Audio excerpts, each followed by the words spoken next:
Les taxis au ralenti. Parti de Sainte-Marie ce matin pour une opération escargot, ce convoi a été rejoint par celui du Sud à la préfecture. Les chauffeurs y ont déposé une motion contre la nouvelle convention qui prévoit une baisse de leurs tarifs d'environ 38%. Ça va être désastreux pour nous, comme j'ai dit, entre 35 et 40% de baisse de chiffre d'affaires. Donc on ne pourra pas garder nos personnels, celui qui en a pas, mais même ça il va cramer un peu. Le transport sanitaire représente 85% de l'activité de près de 500 taxis à La Réunion. Cette nouvelle convention veut aussi développer le transport partagé jusqu'à 8 patients par taxi. Des fois, quand on sort de chimie, on n'a pas forcément envie d'attendre.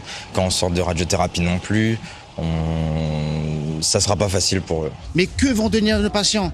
Comment ils vont souffrir ? C'est pas le but du taxi aujourd'hui. Aujourd'hui, nous avons fait un métier et qui pense pour nous et même pour la sécurité sociale essentiel. Près de 8000 patients sont transportés chaque jour par les taxis de La Réunion.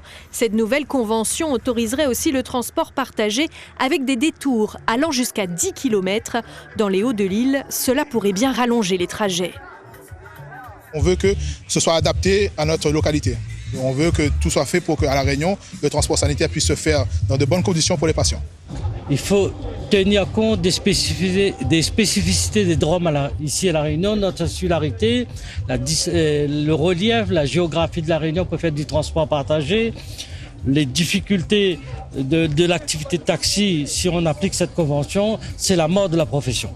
À l'issue de la rencontre à Paris ce matin avec les organisations de taxi, le ministre de la Santé a proposé une nouvelle réunion de négociation dans 2 semaines. Ça nous demande de patienter une nouvelle fois.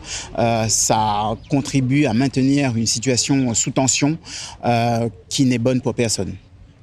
Quelle suite sera donnée au mouvement ? L'intersyndicale des taxis de La Réunion attend le mot d'ordre de la Fédération nationale pour décider.